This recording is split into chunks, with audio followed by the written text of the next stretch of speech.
Hello दोस्तों, स्वागत है आप सभी का हमारी एक नई वीडियोज़ में। आज की वीडियो आपके लिए बेहद ही ज़्यादा मोस्ट इम्पोर्टेंट होने वाली है। तो आज की वीडियो में यदि आप बोर्ड एग्ज़ाम 2024 में देने वाले हो तो आपके लिए हम बताएंगे कि भाई हिंदी में जीवन परिचय कैसे लिखें। आपके लिए हम एक ऐसा तरीका बताएंगे जिस तरीके से आप क्या करेंगे, हिंदी का जीवन परिचय लिखेंगे। ठीक है, और ये तरीका पूरे यूट्यूब पर किसी ने नहीं बताया होगा। देखिए दोस्तों, आज का ये तरीका सबसे ज़्यादा बेहद ज़्यादा मोस्ट इम्पोर्टेंट होने वाला है। ठीक है, कि भाई हिंदी में जीवन परिचय कैसे लिखें। ठीक है, तो देखिए दोस्तों, अगर बोर्ड एग्ज़ाम की बात करें तो बोर्ड एग्ज़ाम में जितना भी आप लिख के आ जाओ उससे कोई फ़र्क नहीं पड़ता। ठीक है, लेकिन आज मैं जो तरीका बताने वाला हूँ वो तरीके से अगर आपने लिख दिया तो भाई आप ना जीवन परिचय में फुल मार्क्स लेके आओगे। ठीक है, एग्जामिनर होगा खुद आपको फुल मार्क्स देने वाला है। ठीक है, वो एक भी मार्क्स नहीं काटेगा। तो क्या करना है आपको, अगर जीवन परिचय में फुल मार्क्स लेके आना है तो वीडियो को अंत तक ज़रूर देखें। ठीक है, अगर आपने इस वीडियो को लास्ट तक ज़रूर देख लिया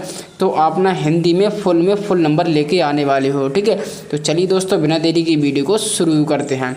अब देखिए दोस्तों, हम इसमें बात करने वाले हैं कि भाई जीवन परिचय कैसे लिखें। ठीक है, तो देखिए दोस्तों, आपको सबसे पहले कैसे लिखना है, जो मैं बताऊं उसी को आपको फॉलो करना है। ठीक है, एक भी नंबर नहीं कटेगा, ये मेरा वादा है। ठीक है ना दोस्तों। अब देखिए दोस्तों, सबसे पहले आपको ना टॉप में लिखना है जीवन परिचय। ठीक है, अब जीवन परिचय लिख रहे हो तो भाई जीवन परिचय तो लिखना पड़ेगा ना मेरे भाई।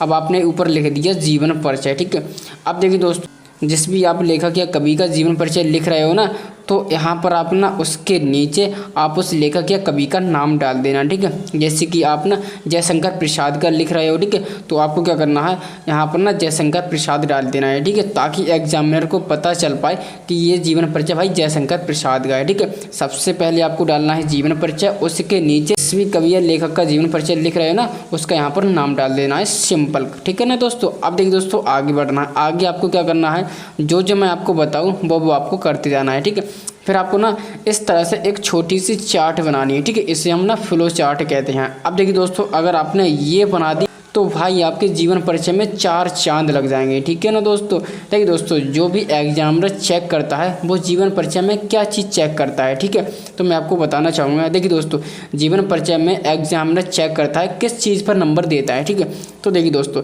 वो सबसे पहले क्या चेक करेगा, सबसे पहले चेक करेगा कि उसकी जन्म तिथि। ठीक है, कि उसका जन्म कब हुआ था, कौन सी तिथि में हुआ था। ठीक, तो सबसे पहले वो जन्म तिथि चेक करता है। ठीक है, फिर उसके पिता का नाम, माता का नाम चेक करता है। ठीक है, कि उसके माता का नाम क्या था या पिता का नाम क्या था। ठीक है, उसके बाद फिर वो क्या चेक करता है, उसके बाद वो मृत्यु चेक करता है कि उस कवि या लेखक की मृत्यु कब हुई थी। ठीक है, अब देखिए दोस्तों, उसके बाद जो चीज़ वो चेक करता है ना, जिस चीज़ पे नंबर देता है, वो सारी पॉइंट हमने ना यहाँ पर कवर कर दिए हैं। ठीक है, फिर उसके बाद वो क्या करेगा, स्थान चेक करेगा कि भाई वो कौन से स्थान पर रहते थे, कहाँ पर रहते थे, कौन से ज़िले कौन से गाँव में रहते थे। ठीक है, उसके बाद है शिक्षा, कि उन्होंने क्या क्या शिक्षा ग्रहण की, कि उन्होंने कौन कौन सी पढ़ाई करी थी। ठीक है, तो देखिए दोस्तों, इसके बाद क्या है, कार्य है, कि वो जो महान पुरुष थे वो क्या कार्य करते थे। ठीक है, अगर आपने ये चीज़ लिख दी, अगर आपने, और यहाँ पर देखिए दोस्तों, प्रमुख रचनाएं। ठीक है, अगर आपने उनकी 1-2 रचनाएं लिख दी ना तो भाई अपना सारा काम यहीं से हो जाएगा। ठीक है, अगर आपने जीवन परिचय में इस तरह से छोटी सी चार्ट बनानी, ठीक है,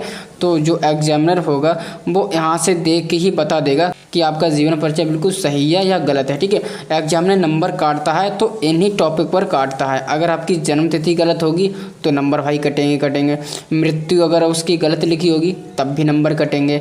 अगर माता या उसके पिता का नाम अगर आपने गलत डाल दिया है तब भी नंबर कटेंगे। अगर आपने इनका स्थान गलत डाल दिया तब भी आपके नंबर कट जाएंगे। शिक्षा में नंबर कट जाएंगे कि उन्होंने कौन कौन सी शिक्षा ग्रहण की थी। ठीक है, प्रमुख रचना, या आपको प्रमुख रचनाएं तो डालनी ही डालनी है। ठीक है, तो इस तरह से अगर आपने ये पॉइंट है ना, इस पॉइंट को अगर हाईलाइट कर दिया, ठीक है, अगर आपने सबसे ऊपर लिख दिया इस तरह से चार्ट बना के, तो भाई एग्जामिनर खुश होके आपको फुल मार्क्स देगा मेरे भाई। ठीक है, तो आपको इस तरह से ये पॉइंट यहाँ पर नोट डाउन कर देना है सबसे नीचे। ठीक है, सबसे ऊपर आपको क्या करना है, जीवन परिचय लिखना है। ठीक है, ये लेखक का जीवन परिचय लिख रहे हैं ना, उसका नाम डाल देना है। ठीक है, फिर उसके नीचे फिर आपको क्या करना है, एक छोटी सी फ्लो चार्ट बनानी है। ठीक है, इसमें जितने भी पॉइंट यहाँ पर दिए हैं ना उनको आपको नोट डाउन करना है। ठीक है, इतना काम कर दिया, यहीं से आपके फुल में से फुल मार्क्स मिलेंगे मेरे भाई। ठीक है, अब देखिए दोस्तों, अब आपको क्या करना है, अब आपको यहाँ पर लिखना है जीवन परिचय। यहाँ से अब आपको जीवन परिचय लिखना स्टार्ट करना है। ठीक है, जैसे कि आप ना जयशंकर प्रसाद का लिख रहे हो। ठीक है, तो यहाँ पर आप लिखना स्टार्ट करोगे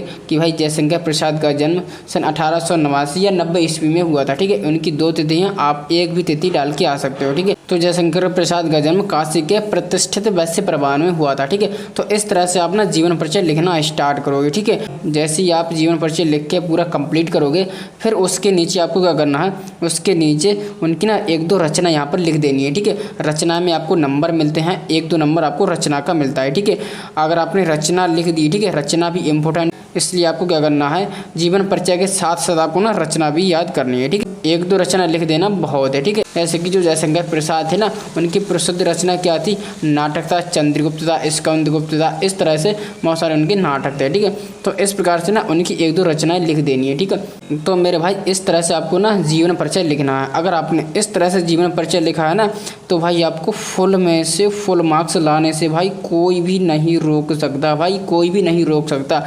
एग्जामिनर है ना खुश होके आपको है ना पूरे में से पूरे नंबर देगा मेरे भाई।